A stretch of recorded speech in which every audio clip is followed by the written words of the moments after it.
Bismillahirrahmanirrahim. Assalamualaikum warahmatullahi wabarakatuh. Alhamdulillah. Nahmaduhu wa nasta'inuhu wa nastaghfiruhu wa nastahdihi wa natubu ilaih wa na'udzu billahi min syururi anfusina wa sayyiati a'malina may yahdihillah fala mudhillalah wa may yudlilhu fala hadiyalah. Asyhadu an la ilaha illallah wahdahu la syarika lah wa asyhadu anna Muhammadan abduhu wa rasuluhu la nabiyya ba'dah. Allahumma salli wa sallim ala Muhammad wa ala alihi wa sahbihi wa sallama tasliman katsira. Amma ba'd. Ikhwan dan akhwat sekalian yang dirahmati Allah Subhanahu wa taala. Alhamdulillah, pada kesempatan kali ini Allah Subhanahu wa taala pertemukan kita kembali dalam kajian lanjutan terkait dengan serial bid'ah di Indonesia, dan pembahasan kita adalah masih seputar masalah yang berkaitan dengan sholat, baik yang berkaitan dengan syarat, rukun maupun wajibat salat. Dan pada kesempatan ini insyaallah taala kita akan membahas terkait dengan pelapatan niat di dalam salat. Artinya kita akan membongkar tentang sejarah pelapatan niat itu.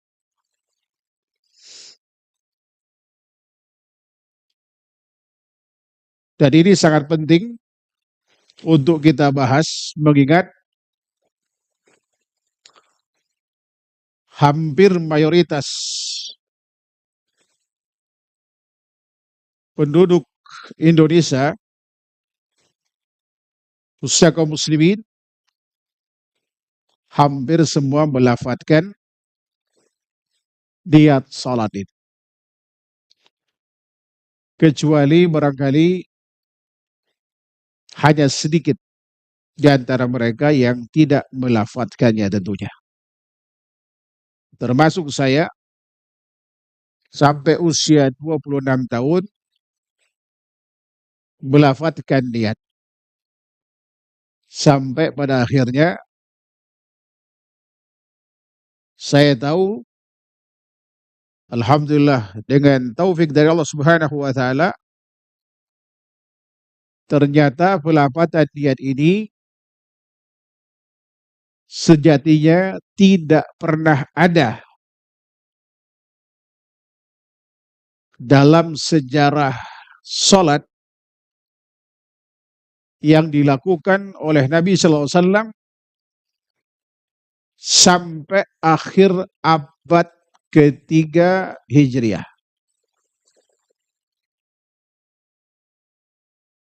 Dari awal keempat Hijriah sampai abad ke-9 itu terjadi perdebatan di antara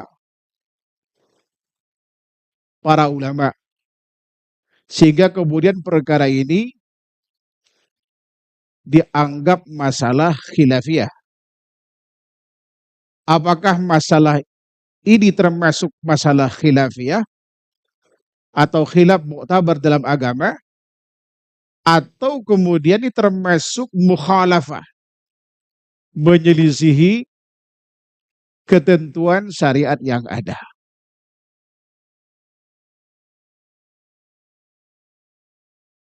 Dan ini dianggap sensitif bagi saya, ini tidak ada yang sensitif. Karena kita akan kupas secara ilmiah insya Allah Ta'ala dan tidak menyinggung siapapun. Termasuk yang masih mengucapkan atau melafadzkan niat itu.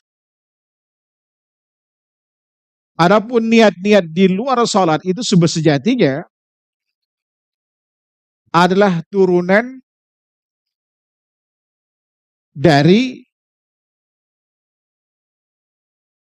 pelafatan niat dari sholat ini sejatinya. Masih ngos-ngosan.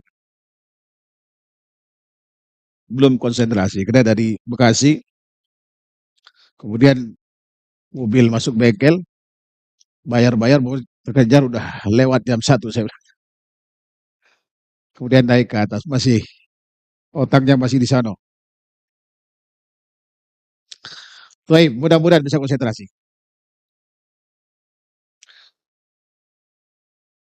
Kalau kita lihat ya dalam catatan ya sejarah dari kitab-kitab yang ada, bahkan dalam seluruh kitab hadis yang menghimpun hadis Nabi SAW secara keseluruhan, tak terkecuali terkait dengan sifat sholat Nabi SAW, tidak ada anjuran pelafatan niat. Gampangnya seperti itu melacaknya sebenarnya.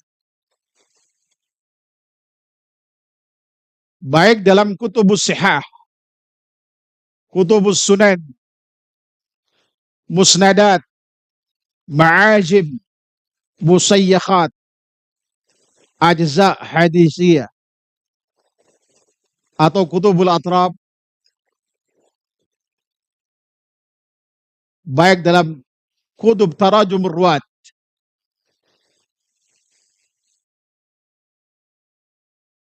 atau kitab musannafat.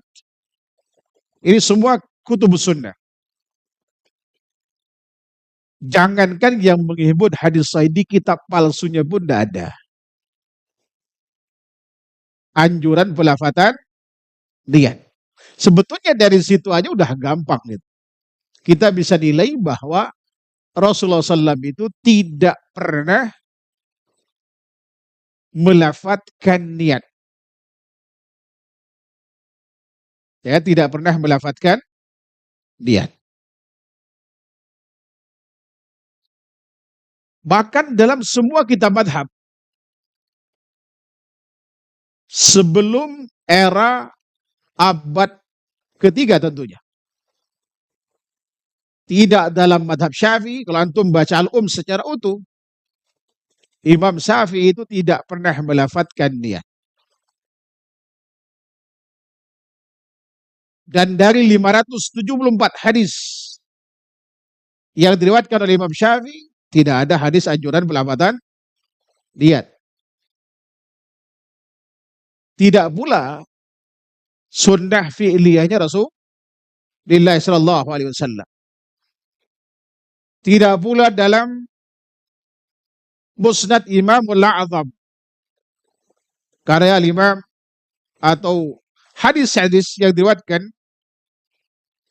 oleh Al-Imam Abu Hanifah rahimahullah ta'ala. Tidak pula dalam Muwatta punya Imam Malik, tidak pula dalam Musnad Imam Ahmad yang menghimpun lebih dari 40.000 hadis. Dari koreksian kurang lebih 750.000 hadis. Artinya sampai era itu tidak ada pelafatan niat itu. Dan Rasulullah SAW sebetulnya telah memberikan peringatan kepada kita secara tidak langsung agar kita hati-hati dalam menjalankan salat ini. Baik terkait dengan gerakan ataupun terkait dengan bacaan. Karena salat itu terdiri dari ucapan dan perbuatan. Pastikan perbuatan itu dalam salat sesuai dengan tuntunan Rasulullah SAW, sebagaimana juga bacaan tidak boleh masuk ke dalam salat yang bukan bagian dari bacaan salat. terkait dengan gerakan. Rasulullah SAW bersabda dalam hadis riwayat Imam Bukhari dari sahabat mulia Malik bin Al-Huwairith, "Sallu kama ra'aitumuni usalli." Salatlah kalian sebagaimana kalian. Begitu pula bacaan. Tidak boleh masuk ke dalam salat yang bukan bagian dari bacaan salat. Jangankan ucapan manusia, pendapat ulama, firman Allah pun tidak boleh masuk ke dalam salat yang bukan bagian dari bacaan salat. Yang bagian dari bacaan salat apa? Al-Fatihah dan surat. Siapa yang mengatakan demikian? Adalah Nabi kita Muhammad SAW. Dalam penggalan hadis yang diriwayatkan oleh Imam Muslim, Rasulullah SAW pernah bersabda, "Inni nuhitu an aqra'al Qur'ana rakian aw sajida." Aku telah dilarang untuk membaca Al-Quran pada saat ruku dan sujud. Artinya tidak boleh masuk ke dalam salat sekalipun itu firman Allah yang bukan bagian dari bacaan salat. Wabil khusus pada ruku dan sujud. Termasuk sabda Nabi SAW yang bukan bagian dari salat tidak boleh masuk ke dalam salat sekalipun itu adalah sunnah Rasulullah SAW. Apa dasar kita mengatakan ini? Hadis yang diriwayatkan oleh Imam Muslim dari Muawiyah bin Al-Hakam. Beliau pernah bercerita, "Shalla bina Nabi sallallahu alaihi wasallam fa'atisa rajulun min al-qaum faqala alhamdulillah faqultu yarhamkallah falamma ansarafa an-nabi sallallahu alaihi wasallam min as-salah qala lana inna hadhihi as-salah la yasluh fiha syai'un min kalamin nas."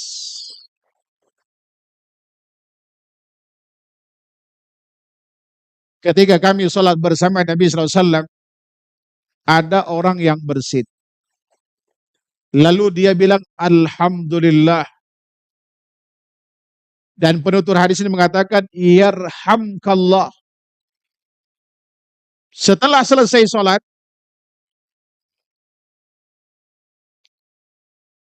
Rasulullah SAW berkata kepada sahabat tadi dan seluruh sahabat dan termasuk juga buat kita,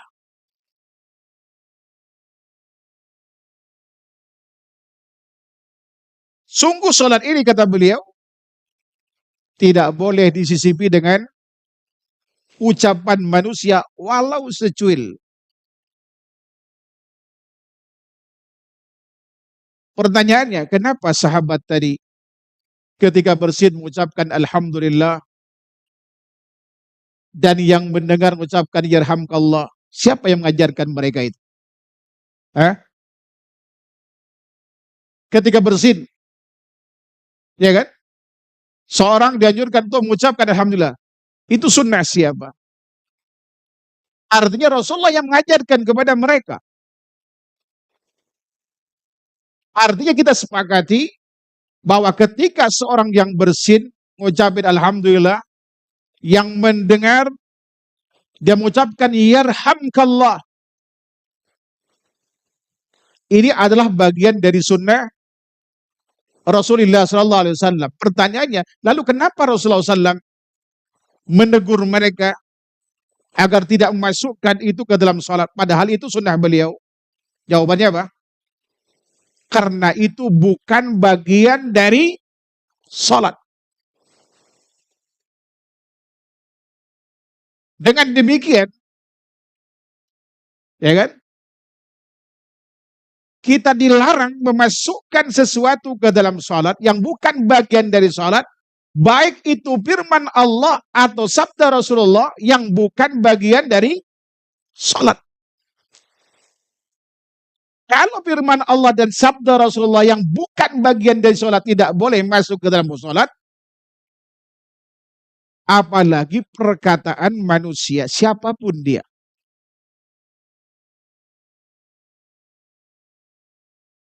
Karena inilah kemudian ulama mendefinisikan sholat itu ibadatul lillahi datu aqwal wal a'mal ma'lumah makhsusah. Mubtadahatun bit takbir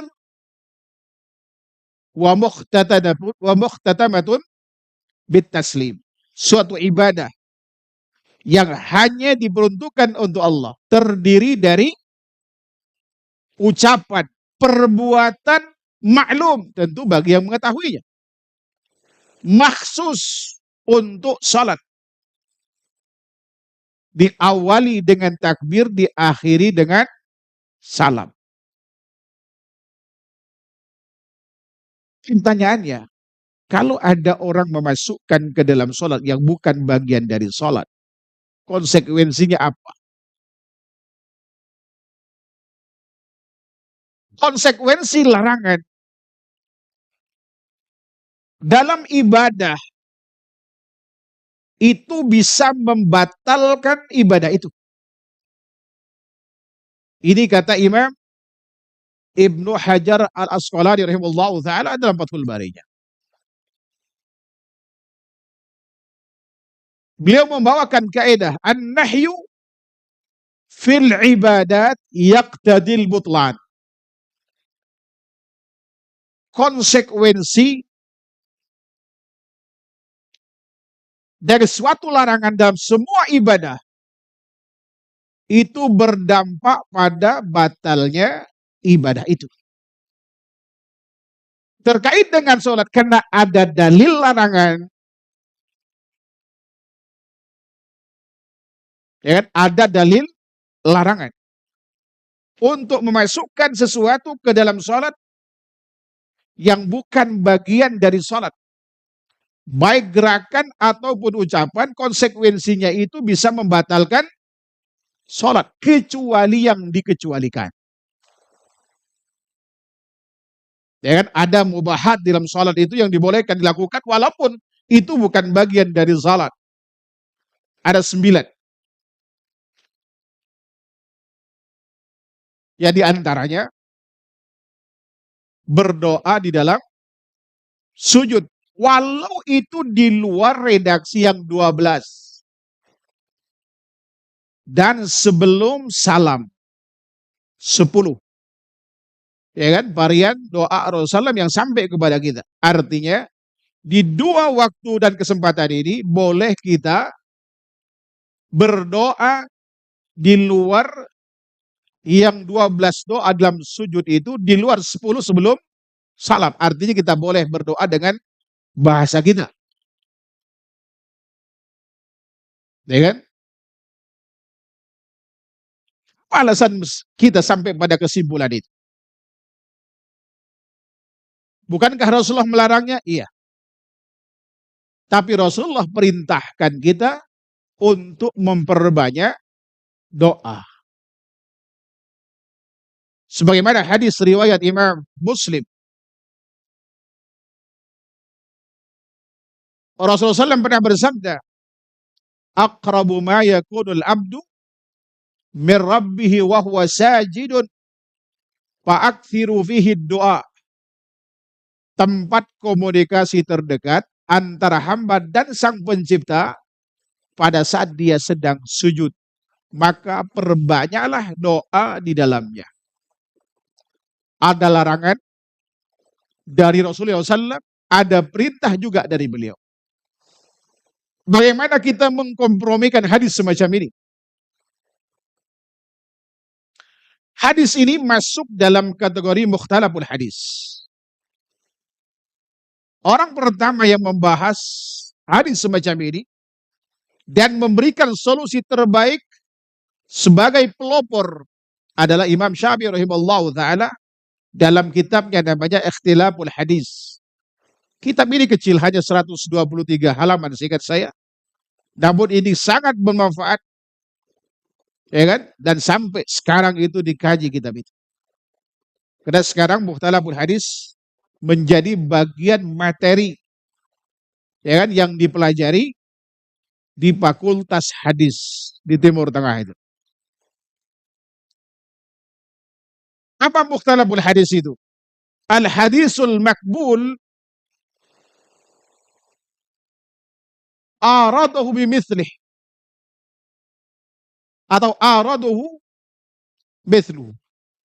Jadi suatu hadis makbul yang diselisihi oleh hadis semisal dengannya, hadis sederajat dengannya itu. Solusi yang ditaruhkan oleh beliau pertama yaitu metode al-jama', mencari titik temu di antara kedua hadis itu. Artinya sebisa mungkin kedua hadis itu diamalkan jauh lebih baik daripada mengamalkan yang satu membuang yang lain. Karena keduanya bersumber dari Rasulullah Shallallahu Alaihi Wasallam. Kalau tidak dimungkinkan menggunakan metode al-jama', Imam Syafi'i menawarkan yang kedua menggunakan metode tarjih. Ada kurang lebih 52 wujud tarjih. Sehingga kemudian yang diamalkan adalah yang rajih, yang marjuh dibuang. Kalau tidak dimungkinkan menggunakan metode tarjih karena sama-sama kuat, sementara kontennya bertentangan, maka menggunakan metode nasakh. Mengamalkan yang terakhir yang Rasul ucapkan dan menghapus hadis yang sebelumnya. Kalau tidak dimungkinkan, at-tawakkuf, pending. Ya kan? Namun jarang ini terjadi. Sampai kemudian ada solusi di kemudian hari. Ketika daerah itu ulama barangkali setelah mengerahkan segenap kemampuannya tidak menghasilkan sebuah kesimpulan. Dan itu sangat mungkin. Ya kan? Karena Allah Subhanahu wa taala ya tidak menciptakan manusia mengetahui segala sesuatu. Jangankan kita, Nabi Muhammad SAW saja sebagai manusia dia tidak tahu apa-apa kecuali setelah Allah kasih tahu kepada beliau, di backup dengan wahyu. Qul innama ana basyarum mithlukum yuha. Katakan Muhammad pada mereka, saya ini manusia biasa seperti kalian, namun saya mendapatkan apa? Wahyu. Itu yang membedakan kita dengan beliau. Makanya ketika sahabat nanya tentang cara bagaimana berselawat untuk mengamalkan perintah Allah dalam surah Al-Ahzab ayat 56 itu, ya kan? Rasulullah, kemudian mereka datang menjumpai Rasulullah sallallahu alaihi wasallam. Ketika Rasul ditanya cara bagaimana bersolawat, nahnu na'lam kaifa nusallimu 'alaika ya Rasulullah, walakin la na'lam kaifa nusalli 'alaik. Kami tahu bagaimana kami harus mengucapkan salam padamu, tapi kami tidak tahu bagaimana kami harus bersolawat. Rasulullah yang ditanya pun diam. Kenapa diam? Karena belum ada jawaban. Nunggu wahyu, Pak. Baru setelah itu beliau katakan sebagaimana riwayat Bukhari dan Muslim dari sahabat mulia Abu Hurairah radhiyallahu anhu, qulu Allahumma salli ala Muhammad wa ala ali Muhammad kama shallaita ala Ibrahim wa ala ali Ibrahim innaka Hamidum Majid wa barik ala Muhammad wa ala ali Muhammad kama barakta ala Ibrahim wa ala ali Ibrahim innaka Hamidum Majid. Ini satu dari 7 varian salawat yang Rasul ajarkan kepada sahabat di dalam salat. Tapi di kita Masya Allah ada 42 varian salawat yang semuanya bukan dari Rasulullah Sallallahu Alaihi Wasallam. Gak mau yang ori, maunya yang KW. Nah, terkait dengan larangan memasukkan sesuatu bacaan ke dalam sholat yang bukan bagian dari sholat, dan hadis yang memerintahkan kita untuk memperbanyak doa di dalam sujud dan sebelum salam, wal yatakhayyar minad doa masya'a, kata Rasulullah, dan hendaklah memilih doa terbaik yang ia suka sebelum salam itu. Bagaimana kita mengkompromikan hadis ini? Metode apa yang pas untuk mengamalkan hadis ini? Hadis ini bisa gunakan metode al-jama'. Sangat mungkin diamalkan keduanya. Ketika dihadapkan kita dua pilihan antara larangan dan perintah, maka kaedahnya harus mengedepankan apa? Larangan terlebih dahulu. Ya kan? Ya di antara dalilnya sabda Nabi SAW dalam riwayat Imam Bukhari, da'uni ma taraktukum fa innama ahlaka man kana qablakum kasratu su'alihim wa ikhtilafum ala anbiya'ihim. Fa idza nahaitukum an syai'in fajtanibu wa idza amartukum bi amrin fa'tu minhu mastata'tum. Biarkan aku pada apa yang kutinggalkan buat kalian. Karena kehancuran umat terdahulu itu kena banyak nanya, ngeyel, dan menyelisih para nabinya. Apabila aku larang kalian melakukan sesuatu, segera tinggalkan. Dan apabila aku perintahkan kalian melakukan sesuatu, lakukan semampu kalian. Di sini Rasulullah mengedepankan larangan daripada perintah.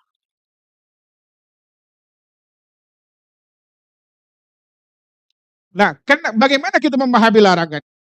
Asal larangan dalam ahkam taklifi itu hukumnya apa? Haram. Al-aslu fin nahyi lit tahrim. Bahwa asal dari suatu larangan itu adalah mengharamkan sesuatu yang dilarang itu. Illa ma dalal dalil ala khilafi. Kecuali ada dalil yang menyelisihinya. Ada larangan dalam hadis riwayat Imam Muslim tadi. Untuk memasukkan sesuatu ke dalam sholat yang bukan bagian dari sholat. Tapi juga ada perintah juga dalam riwayat Muslim dari Rasulullah untuk memperbanyak doa dan memilih doa terbaik ya kan sebelum salam. Nah, dengan ada dalil yang memalingkan dari larangan ini sehingga turun derajat larangan yang tadinya haram menjadi makruh. Ini kalau dalam ahkam taklifi. Tapi kalau dalam ahkam wad'i, al-ahkam wad'iyah terkait dengan sahih, batal, rusuh, azim itu bagian dari ahkam al-wad'iyah. Konsekuensi larangan itu adalah bisa membatalkan sesuatu yang dilarang itu.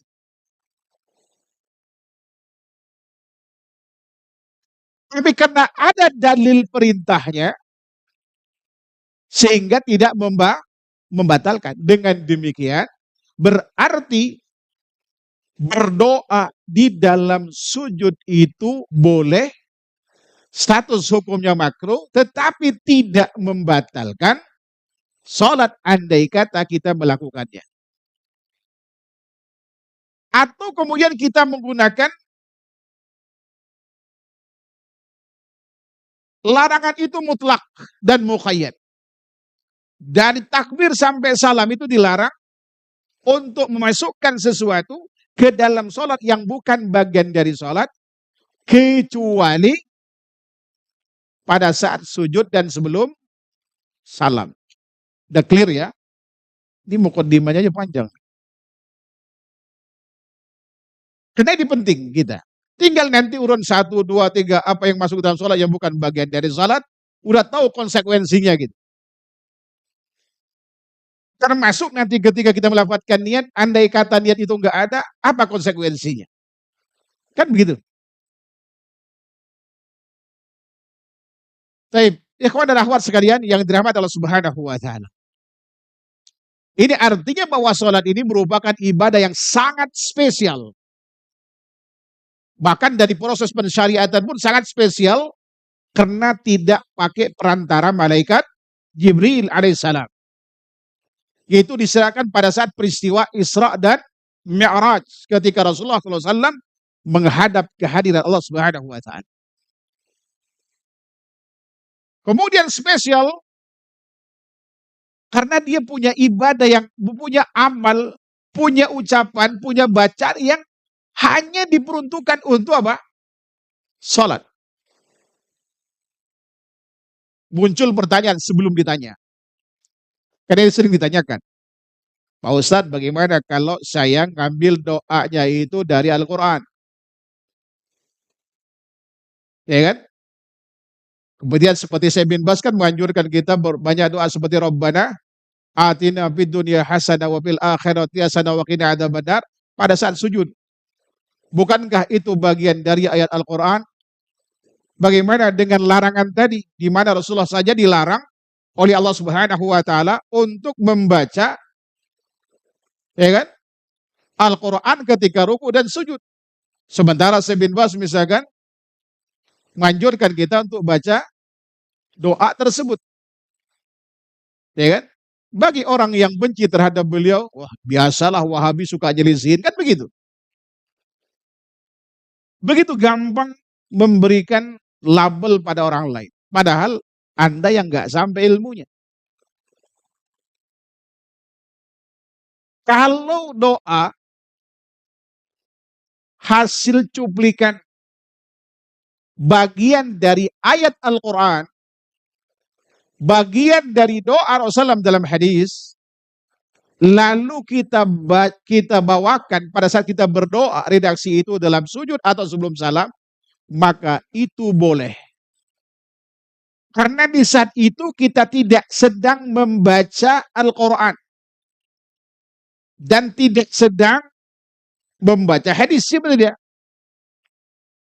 Tapi itu bagian dari cuplikan. Sesuatu yang dicuplik dari Quran itu bukan Al-Quran kemudian. Kecuali antum baca sebagaimana dalam surah Al-Baqarah itu. Ayatnya lengkap. Wa minhum may yaqulu rabbana atina fid dunya hasanah wa fil akhirati hasanatan wa qina adzabannar. Ulaika lahum nasibum mimma kasabu wallahu sari'ul hisab. Boleh nggak dibaca pada saat sujud? Boleh apa tidak? Tidak boleh, karena Anda sedang baca ayat Al-Quran. Tapi kalau bagian dari ayat itu antum cuplik, doanya diambil, diturunkan sebagai bagian dari doa, itu tidak lagi menjadi bagian dari ayat. Makanya ke Rasulullah SAW ketika berdoa dengan Rabbana atina fid dunya hasanah, sahabat yang menuturkan hadis itu mengatakan apa? Rasulullah sering menutup doa dengan Rabbana atina fid dunya hasanah. Apakah mereka katakan Rasulullah sedang baca ayat dari surah Al-Baqarah? Kan? Tidak. Sahabat saja tidak lagi menganggap itu bagian dari ayat Al-Quran. Betul, aslinya itu adalah cuplikan dari ayat. Ini namanya kalau dalam ulumul Quran namanya al-iqtibas. Contekan. Di dalam hadis juga ada iktibas itu. Jadi pada saat kita berdoa dengan doa tersebut tidak termasuk dalam larangan hadis tadi. Larangan membaca Al-Quran ketika ruku dan sujud. Paham sampai sini? Jadi nggak perlu ditanyakan lagi nanti. Nah, kita kembali kepada pembahasan pokok kita tentang sejarah pelapatan niat ini.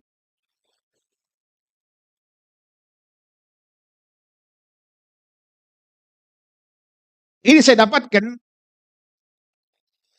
pertama kali itu dari kitab Al-Hawil Kabir.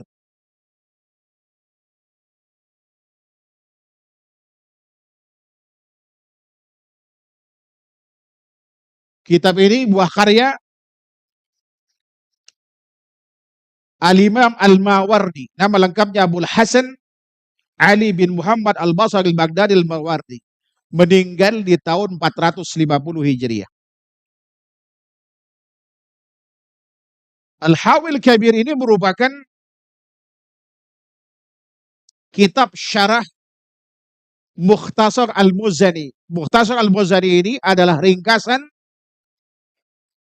kitab Al-Umnya Imam Syafi'i. Ini sudah diterjemahkan 2 jilid di Indonesia. Tinggal baca. Ya kan?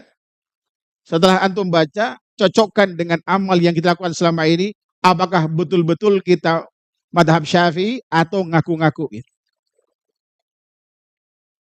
Ya kan? Karena kebanyakan kita ngaku mazhab Syafi'i, padahal kita jauh panggang dari api dari apa yang dilakukan oleh Imam Asy-Syafi'i rahimahullahu taala. Taib. Itu berawal dari pernyataan Al-Imam Syafi'i dalam Kitabul Manasik. Ya, ketika membahas tentang manasik haji, Al-Imam Syafi'i berkata, "Idza nawa hajjan au umratan ajza'a wa illam yatalaffat wa laysa kas-salah fa innaha la tasih illa binutqi."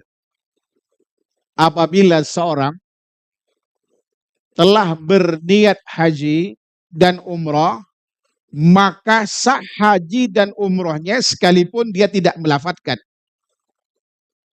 Garis bawahi apa yang tidak dilafatkan ini. Yang kalau kita walaupun nggak melakukan sahid. Beda dengan sholat, kata beliau. Tidak sah kecuali dengan melafatkan. Nah, Abu Ubaidillah Az-Zubairi, siapa Abu Ubaidillah Az-Zubairi? Ada yang mengatakan namanya Az-Zubair bin Ahmad. Ada yang mengatakan Ahmad. Jadi Az-Zubair bin Ahmad bin Sulaiman bin Abdullah bin Asim bin Al-Mudhir bin Az-Zubair bin Al-Awwam, mantu sahabat mulia Abu Bakar radhiyallahu ta'ala. Keturunan ini beliau, maka disebut dengan Az-Zubairi.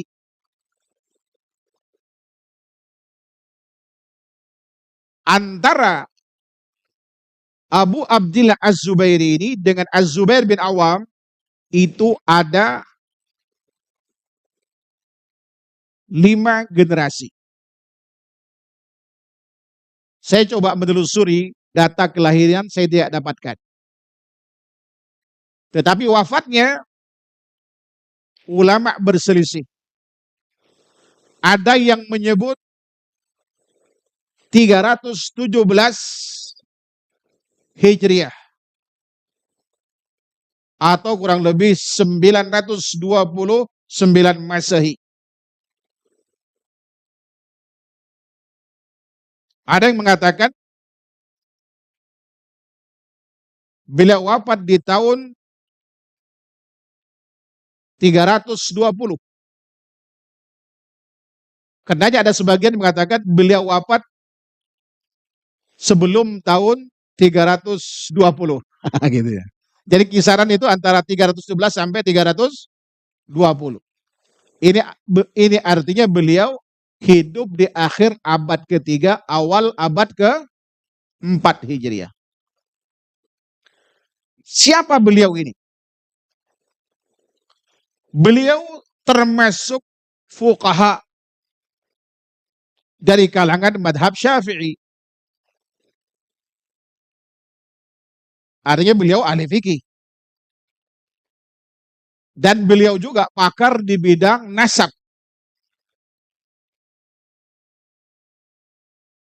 Dan ahli di bidang sastra. Punya banyak kerja tulis. Ya, di antaranya Kitabul Hidayah. Ada kitab Satrul Aurah. Ada bahkan kitab khusus tentang niat, Kitabun Niyah. Ada kitab tentang Al-Imarah. Ada kitab tentang Al-Istisyarah. Juga ada kitab tentang Al-Istikharah. Dan lain sebagainya. Artinya beliau adalah seorang ulama. Namun sebagai manusia, dia tidak luput dari salah. Nah, apa kata Abu Ubaidillah? Abu Abdillah Az-Zubair, kunyahnya Abu Abdillah. Artinya anak beliau pertama itu Abdullah. Sebagaimana dikutip oleh Imam Al-Mawardi itu. Beliau katakan annahu la yujzu hatta yajma'a baina niyatil qalb wa talaffudil lisan.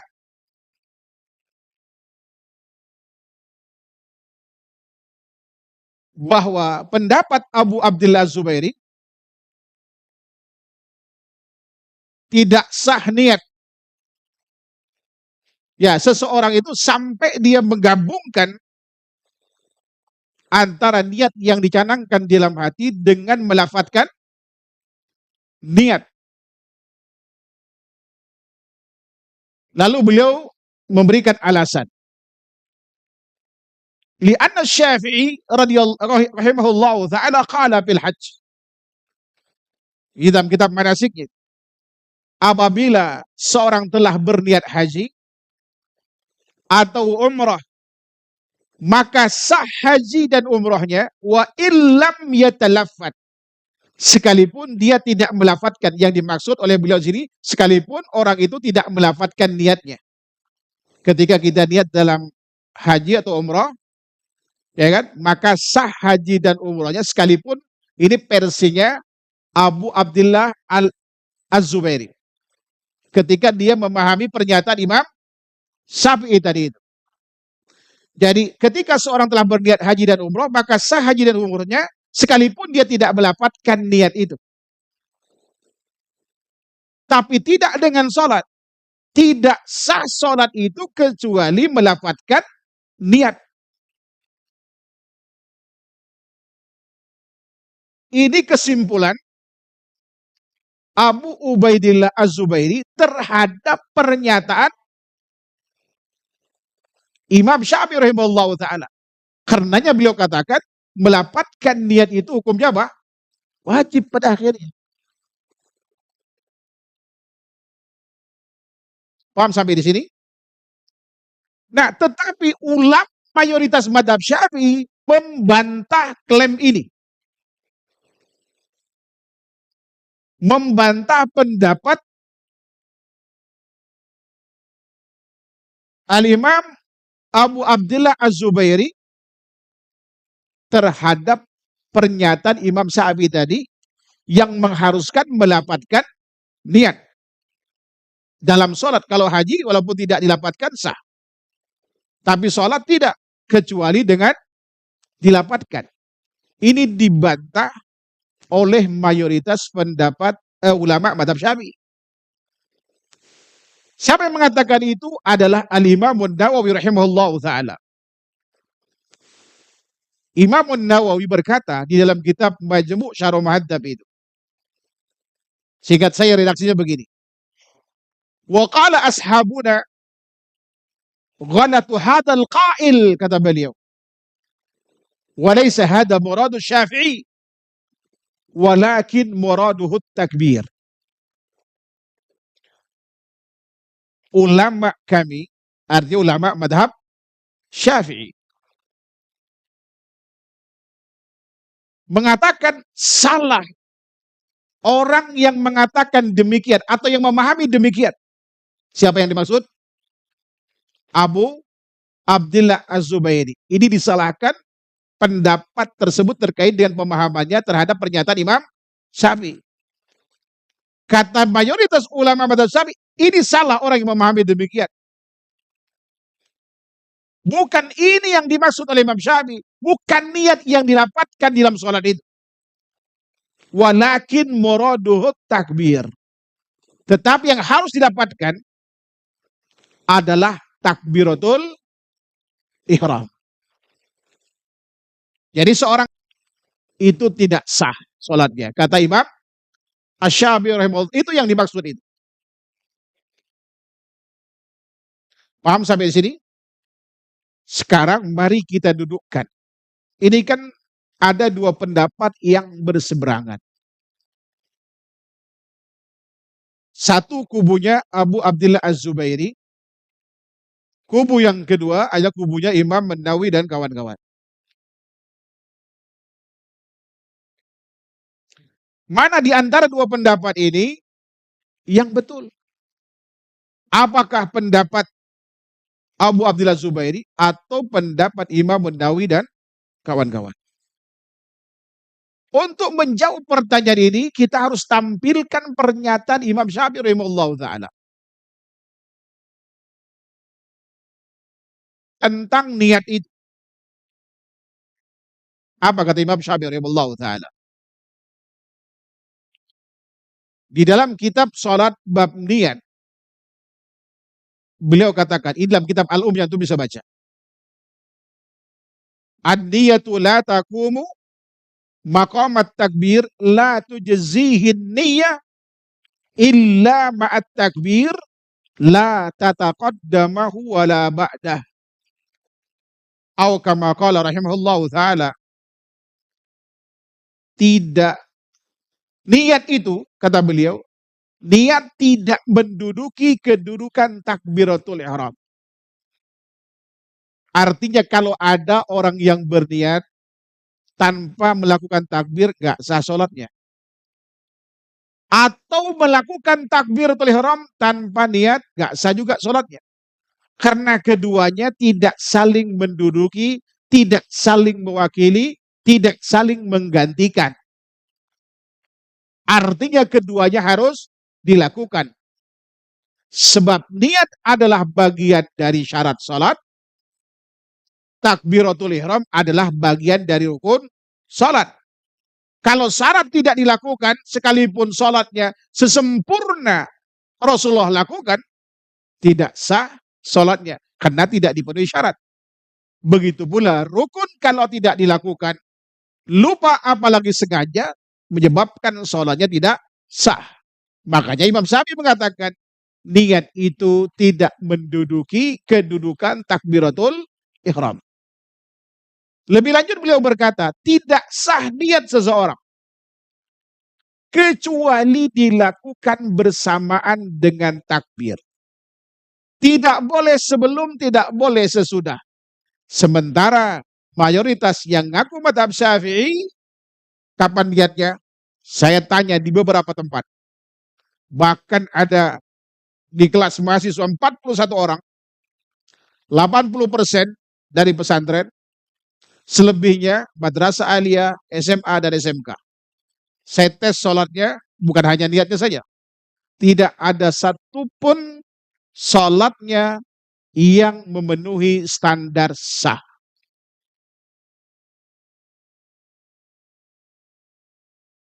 Satu di antara kesalahannya adalah masalah niat tadi. Bahkan tadi CGC di Bekasi, dari semua yang menjawab, mayoritas salah. Kapan niat Pak? Ketika masuk waktu. Kapan niat Pak? Ketika adzan dikumandangkan. Kapan niat Pak? Ketika mau pergi ke masjid. Kapan niat Pak? Ketika saat wudhu, setelah wudhu, saat qomat. Ya Pak tidak? Padahal kata Imam Syafi'i, tidak sah niat seseorang kecuali dilakukan bersamaan dengan takbiratul ihram.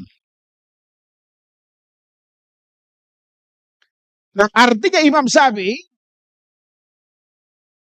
menempatkan waktu niat itu bersamaan dengan takbir.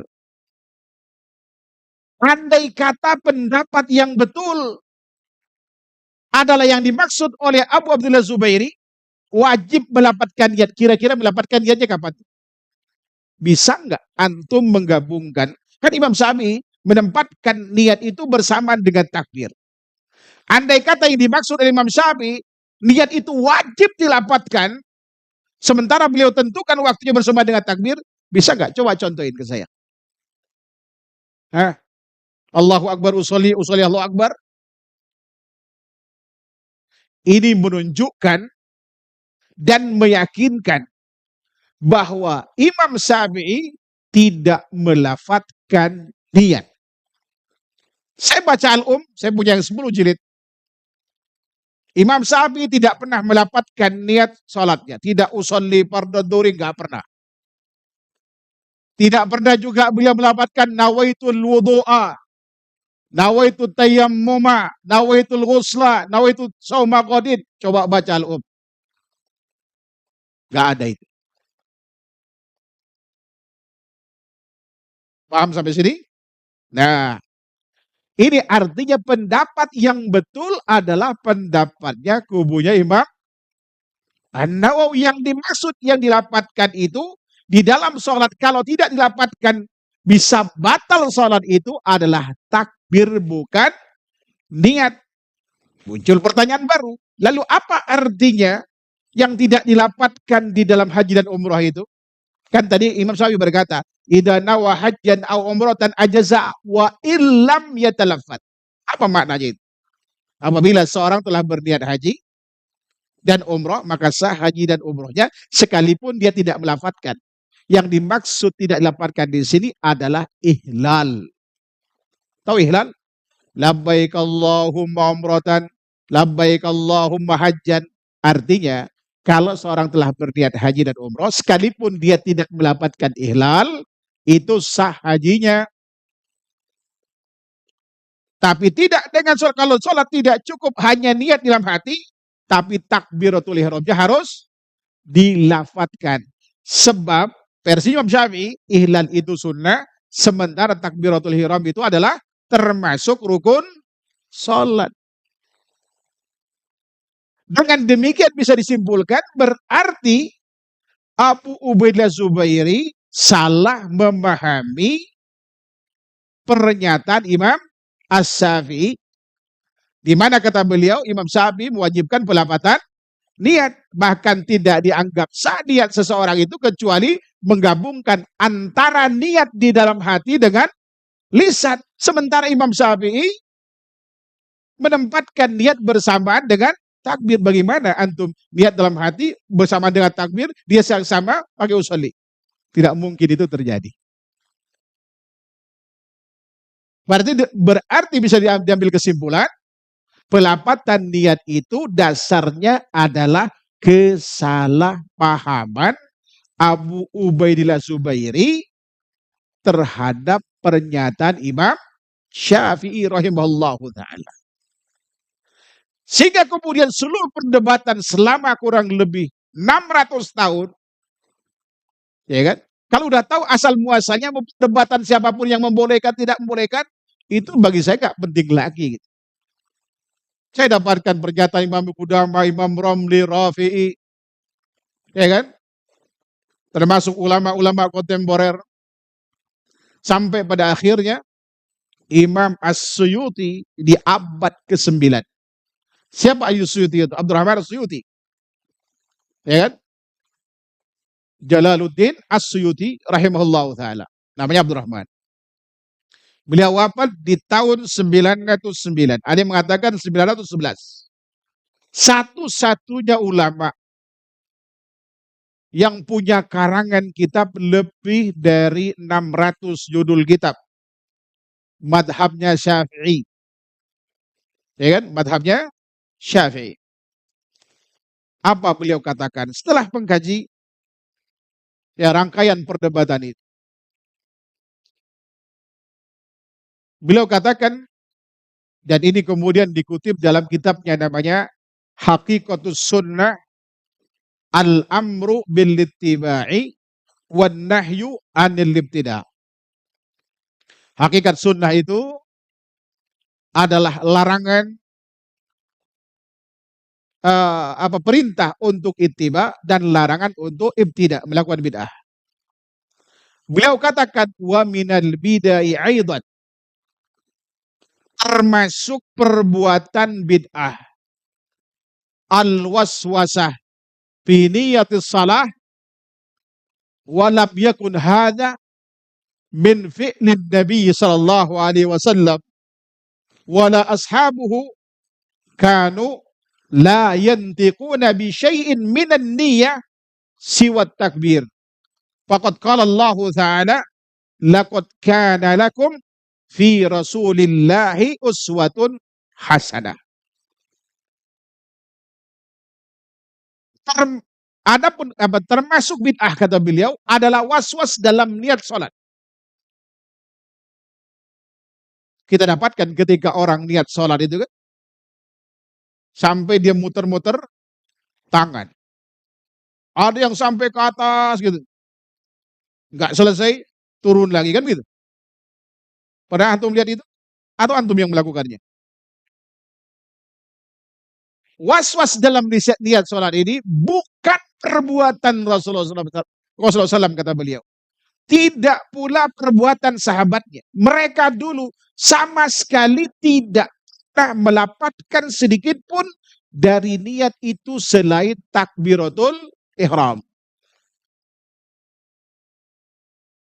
Padahal Allah telah berfirman kata beliau, telah ada bagi kalian pada diri Rasulullah SAW itu suri tauladan yang baik.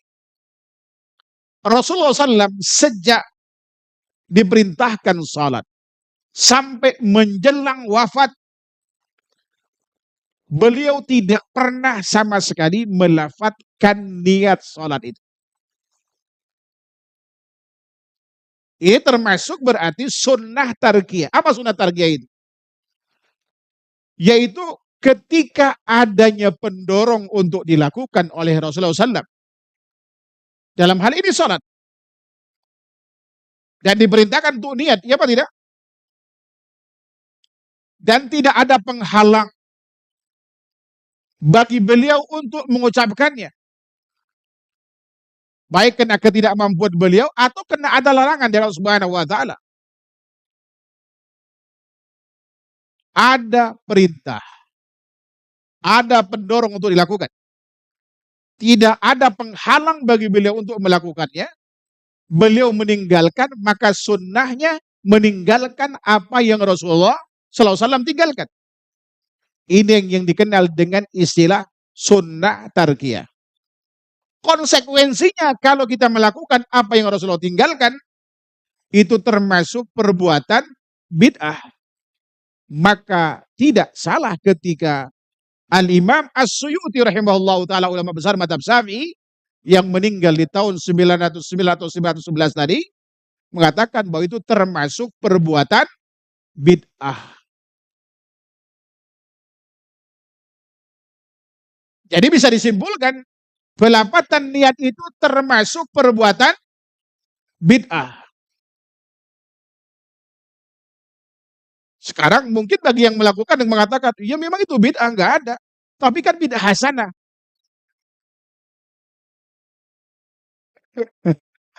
Ya kan? Ya akhil karim, dasarnya itu kesalahan pemahaman Abu Ubaidah Zubairi terhadap pernyataan Imam Syafi'i. Bagaimana kemudian logikanya kita katakan itu kemudian bid'ah hasanah? Kalau setiap kesalahan bisa dijadikan dasar atau dalil, nggak ada yang namanya bid'ah di dunia ini kemudian. Jadi tidak ada alasan bagi kita untuk tidak meninggalkannya. Mohon maaf, ini kita tidak bicara ini NU Muhammadiyah Persis, tidak. Bagi yang tidak setuju, silakan bantah secara ilmiah. Tidak perlu marah. Karena saya juga dulu korban sama dari kesalahan ini. 26 tahun, Mbak. Baru saya tinggalkan 25 tahun yang lalu. Artinya usia saya sekarang sudah 51. Injury time juga, Pak.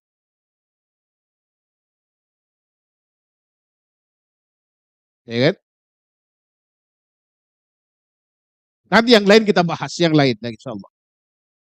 Nah, sekarang berarti status, ya kan? Amal ini adalah namanya bid'ah. Ya kan? Amal namanya apa? Bid'ah, pelapatan niat itu. Apa status hukumnya? Haram untuk dilakukan.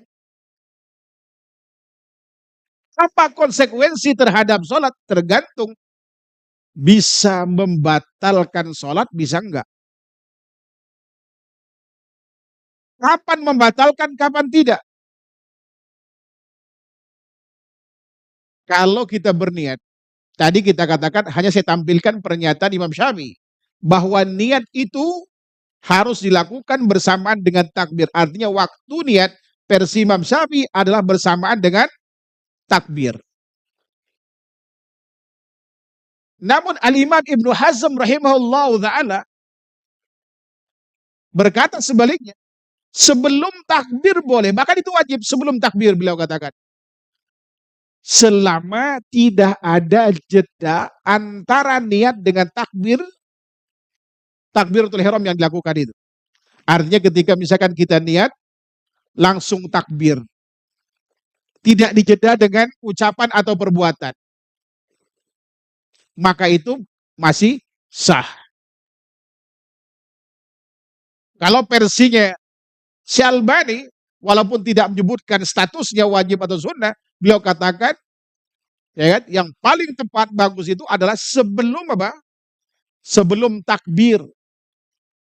Selama begitu takbir, sebegitu niat, langsung takbiratul ihram. Mirip dengan perkataan Imam Ibnu Hazm itu. Artinya bagi kita yang niatnya dilakukan sebelum takbir itu boleh, masih sah sholatnya selama antara niat dengan takbir itu tidak ada penjeda. Baik berupa ucapan ataupun perbuatan. Muncul pertanyaan, kenapa kemudian harus ada syarat, ada penjeda? Mana dalilnya? Kan kita begitu selalu kan? Atau kenapa Imam Syafi'i rahimahullah ta'ala menempatkan niat itu bersamaan dengan takbiratul ihram? Apa dalilnya? Kita tahu Imam Syafi'i mujtahid, ya apa tidak? Mujtahid mutlak. Sebagai mujtahid kan tidak luput dari kesalahan, beliau tidak masuk. Sekarang kita uji itu pendapat, betul atau tidaknya, dan apa dasar yang digunakan, kan begitu. Ada dua alasan. Kenapa Imam Syafi'i menempatkan niat bersamaan dengan takbir. Lalu kenapa kemudian dibolehkan juga sesaat sebelum takbir?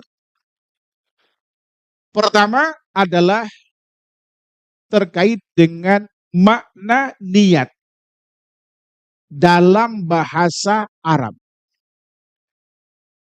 Beda dengan niat yang dipahami oleh orang kita Indonesia. Niat itu punya kurang lebih 8 sinonim.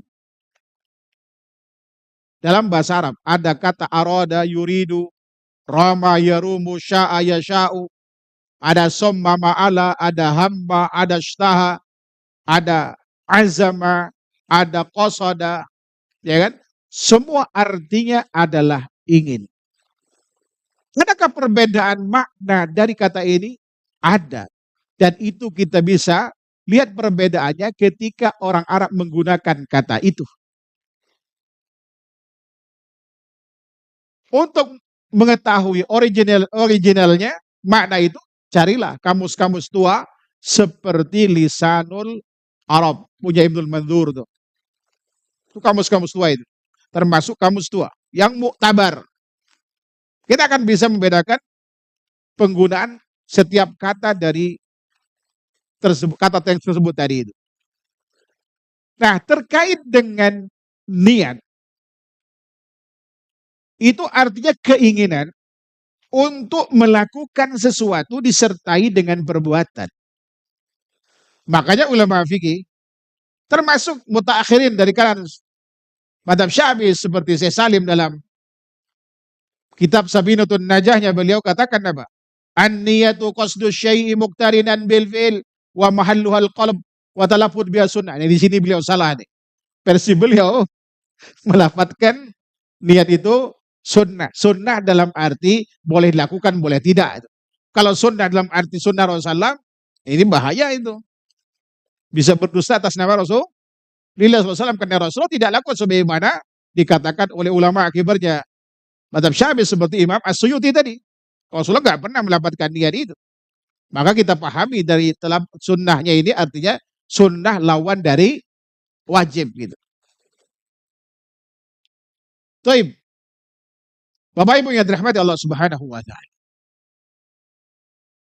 Jadi makna niat itu adalah keinginan untuk melakukan sesuatu disertai dengan perbuatan. Artinya tidak boleh ada jeda antara keinginan untuk melakukan sesuatu dengan sesuatu yang akan dilakukan itu. Makanya nggak ada orang Arab ketika mengatakan tahun depan saya ingin umroh. Dia nggak akan mengatakan anwil umroh tabil amil qadim insyaallah. Dia tidak akan menggunakan kata niat untuk perbuatan yang diinginkan dilakukan sementara perbuatan itu masih lama gitu. Masih ada jeda. Atau sama ketika mereka misalkan mau sholat, begitu masuk sholat, waktu sholat adzan itu, mereka nggak akan menggunakan kata apa? Anwis sholat ad-duhar. Mereka akan katakan urudis sholat ad-duhar. Saya ingin menggunakan kata aroda yuridu. Nah, sementara kita orang Indonesia menggunakan kata niat versi kita. Makanya kenapa banyak orang yang berniat sejak masuk waktu sholat. Karena salah memahami dalam menggunakan kata niat versi Arabnya. Itu sebabnya. Karena niat itu sudah diserap dalam bahasa Indonesia, kalau kita gunakan dalam percakapan keseharian, silakan. Sebebas-bebasnya. Tapi ketika kita menggunakan kata yang sama niat itu dalam ibadah, kembalikan penggunaan kata itu dalam bahasa Arab aslinya. Paham sampai di sini? Nah, kemudian yang kedua. Jadi alasan Imam Syafi'i pertama, karena menggunakan pendekatan makna bahasa niat. Ya, termasuk kemudian makna syaratnya. Kemudian yang kedua adalah sementara amal pertama kali yang dilakukan oleh seorang dalam sholat itu adalah takbir. Makanya dalam definisi sholat itu adalah mubtatahatun bit takbir.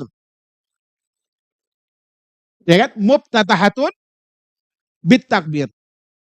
Jadi sholat itu dibuka dengan takbiratul ihram. Artinya takbir itu adalah sebagai pembuka. Artinya kalau orang sudah takbir dan niat, berarti dia sudah berada di dalam sholat. Maka sejak itu diharamkan baginya memasukkan sesuatu ke dalam sholat yang bukan bagian dari sholat. Baru ketika salam dilakukan, boleh dilakukan. Ini berdasarkan hadis juga riwayat Imam Syafi'i dalam Al-Umnya, juga dalam Musnadnya. Beliau katakan bahwa Rasulullah pernah bersabda, miftahus sholatil wudu. Ini versi Imam Syafi'i, miftahus sholatil wudu. Kunci sholat itu ada pada wudunya. Wa tahrimuha at-takbir. Dan pengharamannya adalah takbiratul ihram.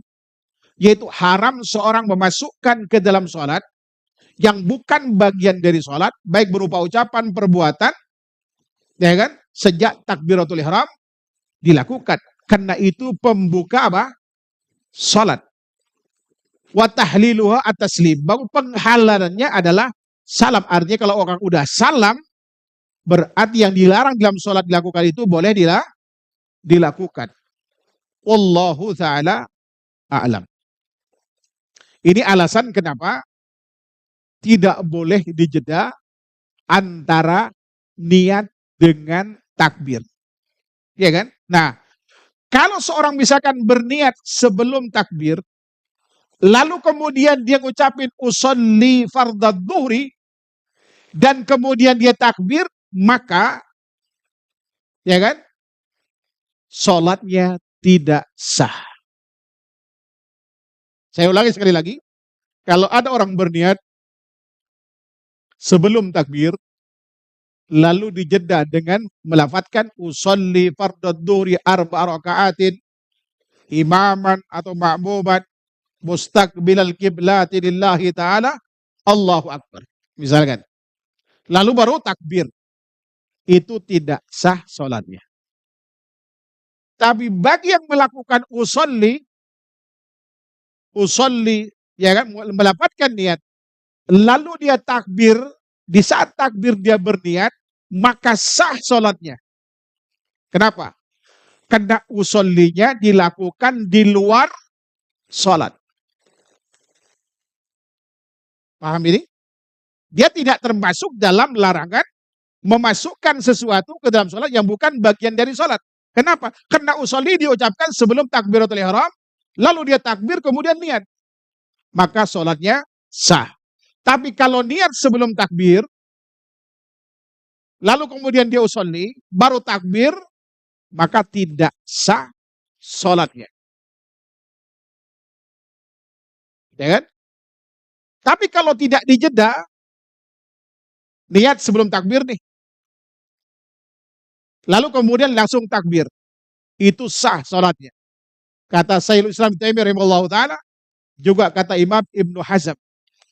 Bahkan beliau mewajibkan niatnya itu sebelum takbir. Ya kan? Sesaat sebelum takbir. Tapi tidak boleh dijeda dengan apapun. Baik itu ucapan maupun perbuatan. Wallahu ta'ala alam. Nah, kemudian ada yang tersisa. Ya kan? Dari penelitian ini, yaitu tentang siapa pertama kali yang merangkai kata usolli nawaitul wudu'a dan seterusnya itu sampai sekarang saya belum dapatkan. Tapi perdebatan dengan anjuran pelapatan itu sudah jelas terjadi di akhir abad ketiga, di awal abad keempat. Itu artinya sebelum kesalahan ini dilakukan oleh Abu Ubaidah Zubairi, tidak pernah ada pelapatan niat dalam ibadah itu. Baru ada sejak awal abad keempat itu sampai abad ke-9 dan sebagian sampai sekarang. Ya kan? Sampai sekarang. Berarti seluruh perdebatan di kalangan para ulama termasuk membolehkan berniat itu kemudian terabaikan, pendapat itu keliru karena aslinya dasar anjuran pelapatan niat adalah kesalahan seorang Abu Ubaidah Zubairi dalam memahami pernyataan Imam Syafi'i. Dalam hal ini nggak ada toleransi, udahlah. Ini kan beda pendapat kita. Karena antum menggunakan pendapat ulama ini, anak menggunakan pendapat ini. Kita kalau terjadi perselisihan pendapat, apa pesan Allah Subhanahu wa taala? Fa in tanaza'tum fi syai' farudduhu ila Allahi war Rasul. Apabila terjadi perselisihan di antara kalian dalam satu masalah, kembalikan pada Allah, kembalikan kepada Al-Qur'an. Kembalikan kepada Rasulullah, kepada hadisnya. Sementara penelitian Imam As-Suyuti menyimpulkan bahwa Rasulullah tidak pernah melapatkan niat, tidak pula sahabatnya. Berarti pelapatan niat itu tidak pernah ada. Itu bukan bagian dari sholat. Tinggal kita jawab pertanyaan tadi. Apakah ini termasuk masalah khilafiyah atau mukhalafah? Ini bukan masalah khilafiyah. Tetapi ini masalah mukhalafah. Khilafiyah itu adalah sesuatu yang diperdebatkan, ya kan? Karena ada dalil yang punya kandungan makna itu lebih dari satu misalkan. Contoh misalkan ketika Rasulullah perintahkan kita, pada saat kita i'tidal, posisi tangan kembalikan ke posisi semula. Bersedekap atau seperti ini. Ini namanya khilaf mu'tabar itu. Karena hadisnya bisa dipahami dua makna itu. Dua pendapat itu. Tapi kalau ini berangkat dari kesalahan, lalu terjadi perselisihan di atasnya, dan telah dipastikan itu adalah berangkat dari kesalahan, maka kalau kita sekarang sudah tahu, kita tetap berselisih, namanya itu mukhalafah, menyelisih kebenaran yang ada. Apa kebenaran itu? Rasulullah SAW tidak pernah mendapatkan niatnya. Wallahu ta'ala a'lam. Banyak cara kemudian kita untuk meyakinkan orang agar meninggalkan ini. Di samping dengan cara menjelaskan sejarahnya. Yang kedua, kita kasih contoh aja.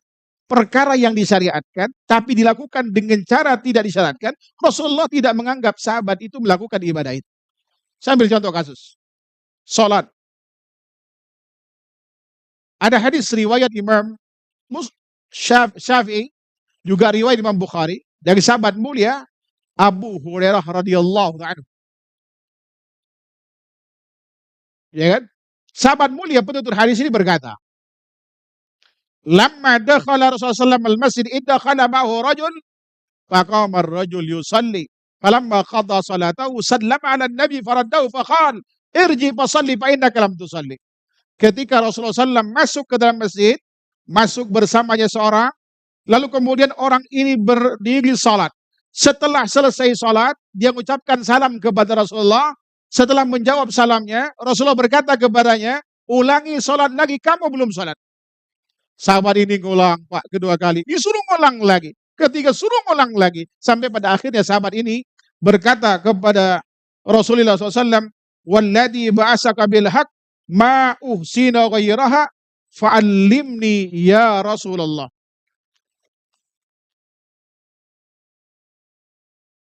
Demi Allah, ya kan? Walladzi ba'asaka bil haq. Demi Allah yang telah mengutusmu dengan kebenaran. Sungguh aku tidak bisa salat lebih baik dari yang aku lakukan tadi. Kalau gitu tolong ajarin aku ya Rasulullah. Banyak pelajaran yang dapat kita ambil dari sini. Pertama, yang melakukan salat ini sahabat, Pak. Yang tidak disangsikan kebenaran ilmu terkait dengan sifat salat. Kenapa? Belajar langsung dari Rasulullah SAW, baik secara teori maupun praktik. Tapi ketika dilakukan dalam hal ini tidak tumakninah salatnya, Rasulullah tidak menganggap dia salat, padahal dari takbir sampai salam dia lakukan semua rangkaian salat itu, hanya tidak tumakninah, tidak dianggap salat. Kalau perkara yang disyariatkan saja hanya bagian tertentu, bagian dari rukun salat tidak dilakukan dengan sempurna, Rasulullah tidak menganggap salat. Bagaimana dengan amal yang sama sekali tidak ada dalilnya? Paham ini? Melapatkan niat bukan bagian dari sunnah Rasulullah SAW. Maka termasuk rangkaian pelapatan niat itu berarti juga termasuk dusta kan? Kalau dikatakan dusta ya dusta. Walau itu berangkat dari kesalahan. Kalau kesalahan masih dimaafkan. Tapi setelah kita tahu kita bela habis-habisan, ini yang masalah kemudian.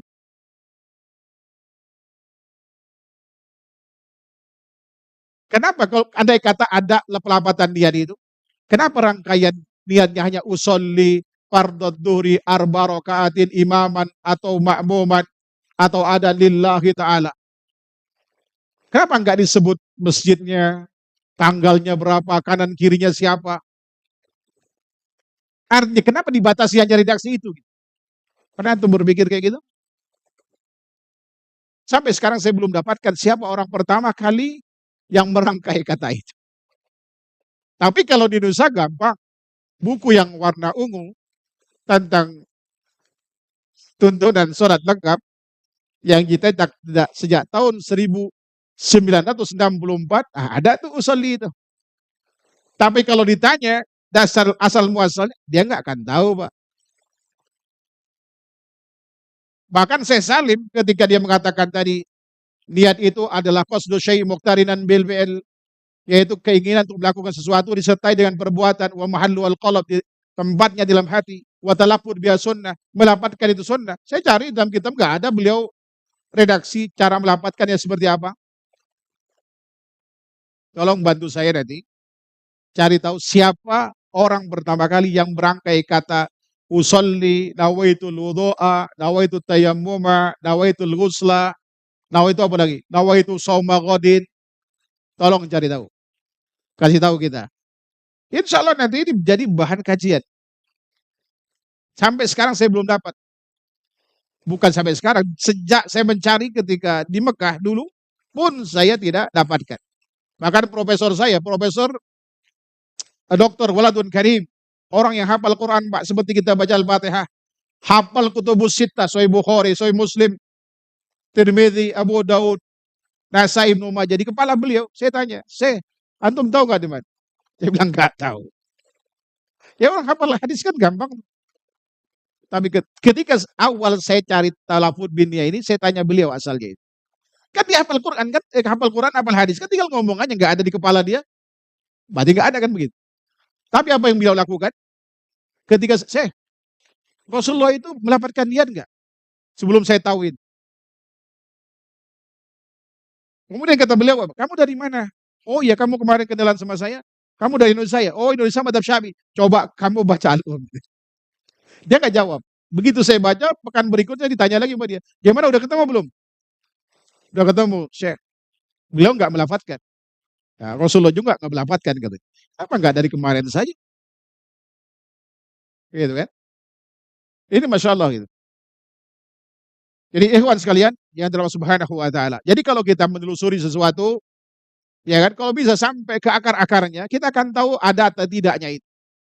Sebab acuan kita sepakati, sumber syariat Islam itu, pokoknya cuma dua, Al-Quran dan hadis. Ijma' dan qiyas itu pelengkap. Ya kan? Itu adalah pesan tersirat dari Quran dan hadis. Nggak ada kemudian sumber hukum Islam itu kesalahan ulama misalkan gitu. Ya kan? Nggak ada. Nah, ini penting bagi kita. Ini sangat penting bagi kita. Kalau seorang ulama, seorang dai gitu ya, ya termasuk saya pribadi. Saya coba berhati-hati ya kan dalam menyampaikan sesuatu itu. Tadi saya khawatir ini nggak hidup ini. Ya kan?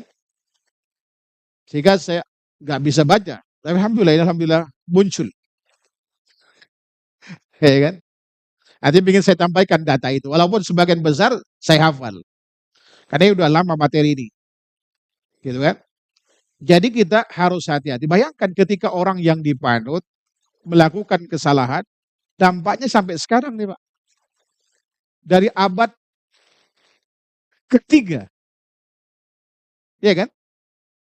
Nah, termasuk kita yang sudah kenal sunnah. Kalau ada asatid kita, ustaz-ustaz kita, berbeda pendapat tentang satu masalah, cara menyelesaikannya itu jangan lihat gelarnya apa. Jangan lihat ngisinya di mana. Jangan lihat populer tidak. Jangan lihat misalkan jemaahnya banyak atau tidak. Tapi lihat apa yang digunakan, dasar yang digunakannya itu apa.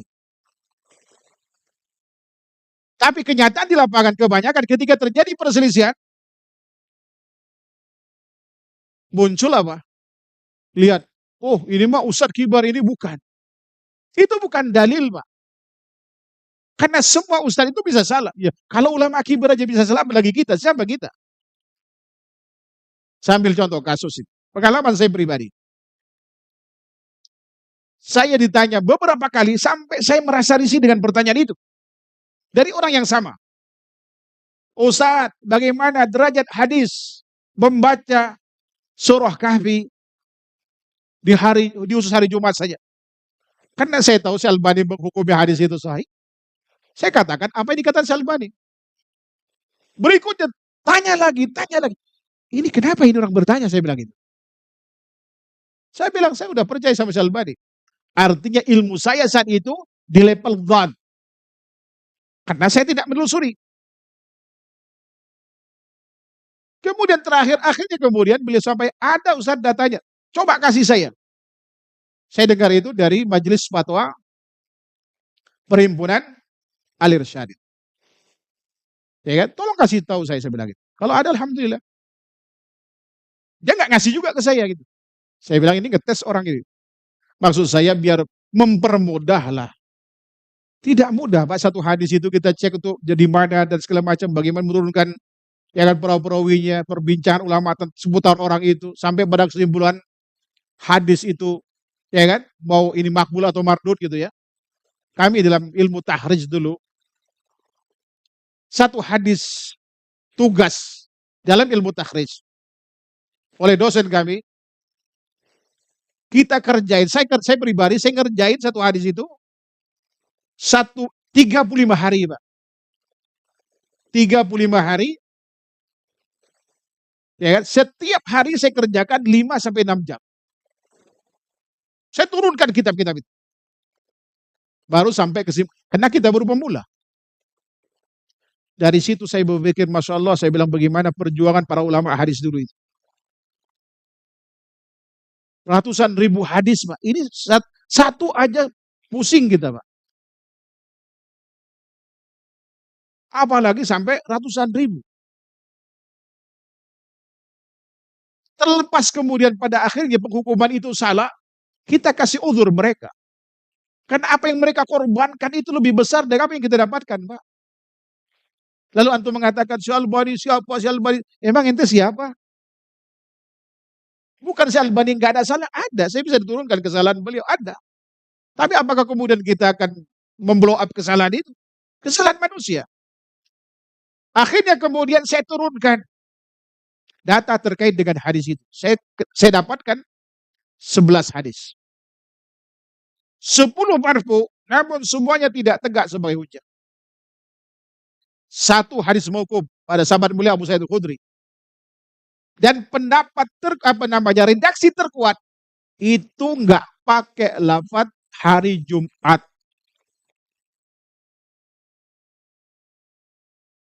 Artinya di semua waktu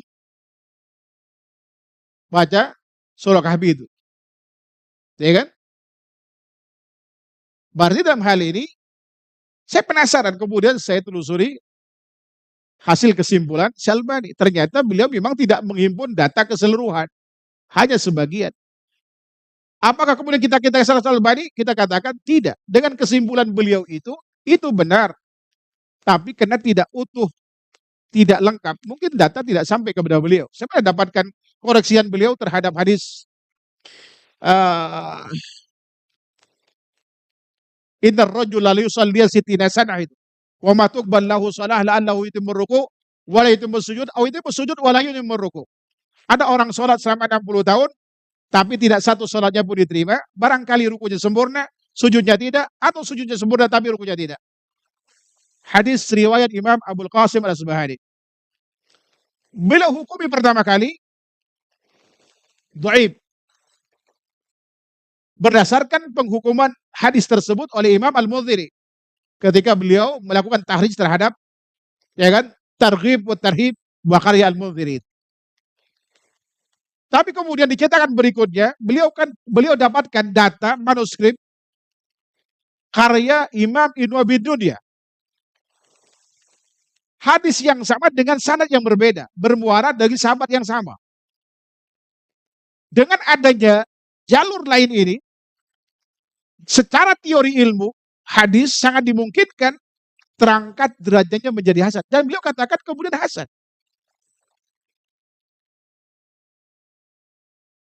Ya kan? Nah, sekarang kemudian apakah setelah saya tahu, ya kan, ternyata surah Kahfi itu tidak hanya dibaca di hari diusulkan hari Jumat, ya saya tinggalkan penghukuman Syalbani terhadap hadis itu.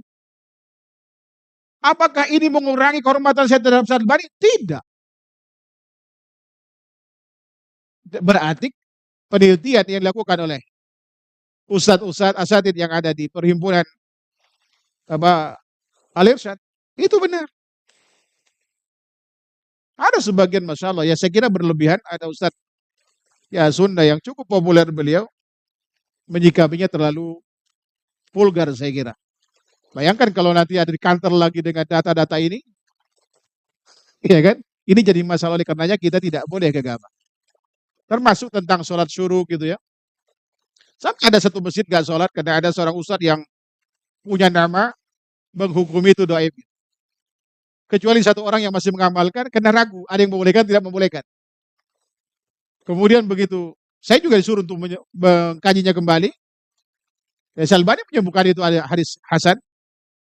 ternyata hadis ini secara keseluruhan, bahkan secara parsial, riwayat Imam Tabrani hadis itu hasan lidati. Riwayat Imam At-Tirmidzi yang dipersoalkan itu hadisnya dhaif namun tidak terlalu lemah karena su'ul hifadznya Abu Dhilal. Andai kata ada riwayat lain, ya kan, dari jalur lain dan derajatnya sama, maka bisa terangkat derajatnya menjadi hasan li ghairi, hadis riwayat Imam Tirmidzi. Dan itu ada hadis riwayat Ibnu Asakir, ya kan, dari Al-Ahwas bin Al-Hakim, dan dia juga sama su'ul hifadz, sehingga dengan adanya hadis ini terangkat hadis Tirmidzi menjadi hasan li ghairi. Sekarang hadis hasan li ghairihi ditambah dengan hadis hasan li dzati punya Imam Tabrani, dari sahabat mulia Abu Al-Bahili, ya kan, dengan keseluruhan riwayat ini terangkat derajatnya menjadi sahih li ghairihi. Selesai masalah kan itu. Kenapa kemudian tidak mengamalkan tadi? Karena apa? Percaya dengan apa yang disampaikan Ustadz. Ketika terjadi persisian, enggak ini mau Ustadz kibar, ini mau Ustadz. Nah, kan begitu biasa kita itu. Padahal kebenaran itu tidak bisa dilihat seperti itu. Tidak lihat S1, S2, S3, enggak dilihat. Selama dia punya kemampuan untuk meneliti, punya background mempelajari hal yang berkait dengan ulumul hadis, kutubur rijal, kutubus sunnah, dan yang berkaitan dengannya, dengan menggunakan kaidah yang sepakat oleh para ulama, dia menghukumi itu. Soal hasilnya nanti, ya kan, sesuai atau berbeda, itu yang lain. Makanya kita yang membantahnya pun harus ilmiah. Karena kalau tidak, bayangkan ini kalau nggak diamalkan, sholat suruh tadi gitu ya. Karena ada ustadz yang mengatakan itu hadis dhaif, lalu kemudian turun-temurun, sehingga sunnah itu tidak diamalkan. Padahal tanpa hadis yang diperselisihkan kualitasnya, ada hadis sahihah yang bisa yang bisa kita amalkan untuk mengamalkan sholat itu. Walaupun namanya mau sholat suruh, mau sholat duha di awal waktunya, itu urusan lain. Tapi untuk mendapatkan pahala haji dan umrah di waktu subuh, sangat dimungkinkan sekalipun kita tidak menggunakan hadis riwayat Tirmidzi, Tabrani, atau Ibnu Asakir yang diperselisihkan itu. Itu hadisnya riwayat Muslim dari sahabat mulia Jabir bin Abdullah, ya kan, beliau mengatakan kana Nabi SAW idza shallal fajra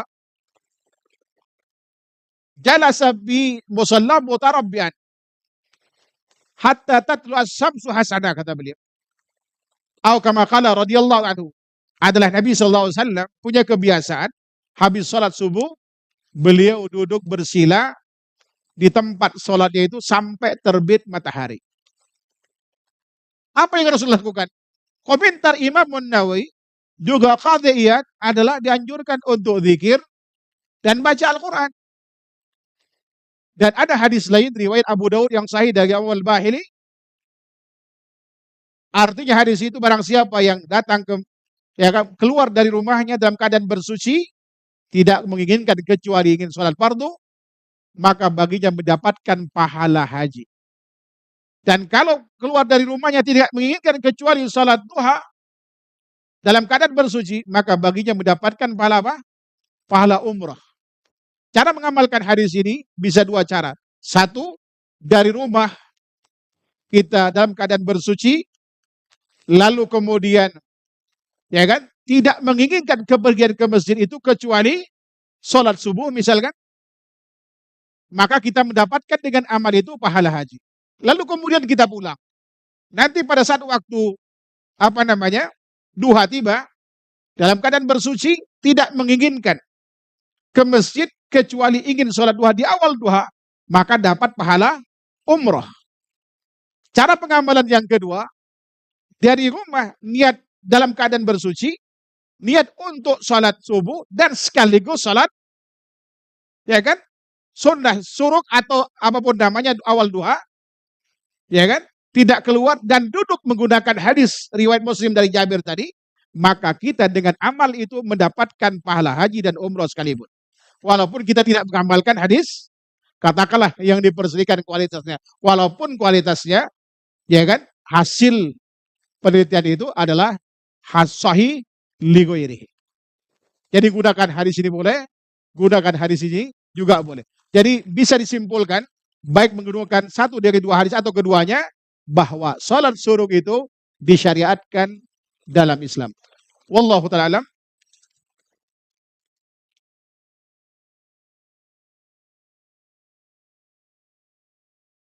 Pak Ustadz, izin bertanya, boleh kamu ulang-ulang bacaan Al-Fatihah karena merasa kurang khusyuk fokus? Ya tidak boleh, hanya cukup sekali saja. Ya kan? Itu was-was. Was-was itu ada dua sebab. Kena ketidaktahuan, ya kan? Atau kena gangguan setan. Kalau seperti ini, apa yang dilakukan? Berta'awuz.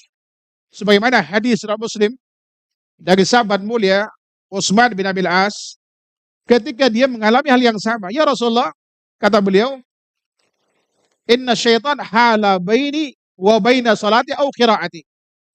Ya Rasulullah, setan menghalangiku antara aku dan salatku atau dengan bacaan. Lalu Rasulullah bersabda, daka syaitan yuqalu lau hinzib. Setan yang dimaksud itu adalah setan hinzib namanya. Ada sebagian ulama membacanya hinzab. Ya kan? Hinzab atau hinzib. Faida asas tahu, kalau kamu merasa diganggu olehnya, sulit misalkan khusyuk dalam baca Al-Fatihah tadi, fata'awad billahi minhu, Anda hendaklah minta perlindungan kepada Allah, watful an yasarika salasa. Kemudian Anda meludah ke kiri 3 kali. Ingat, kata meludah ini bukan wapsuk ya. Tafel dengan basok itu beda. Tafel itu ini. Itu namanya tafel. Kalau basok itu ludah yang ada cairan. Tapi terjemahannya bahasa Indonesia ludah. Ini hati-hati kalau belajar dari terjemahan. Begitu antum merasa tidak usul, lalu meludah beneran. Gitu. Hilang setan yang di badan, yang di samping ngajak berantem. Iya kan? Ini hati-hati. Nah, ta'awuznya adalah satu dari 3 redaksi. Kalau versinya Imam Syafi'i, a'udzubillahi minasyaitonirrajim. Kalau versinya Ibnu Majah, Abu Daud, dari Imam Ahmad, itu apa? A'udzubillahi minasyaitonirrajim dengan tambahan min hamzihi wa nafthihi wa nafthihi. Atau a'udzubillahi as-sami'il 'alim minasyaitonirrajim min hamzihi wa nafthihi wa nafthihi. Wallahu ta'ala alam. Ini saya bawa. Kapan nanti insyaallah kalau ada waktu kita jawab. Wassallallahu Muhammad wa ala alihi wa sahbihi wasallam. Subhanakallahumma wa bihamdika asyhadu an la ilaha illa anta astaghfiruka wa atubu ilaik. Assalamualaikum warahmatullahi wabarakatuh.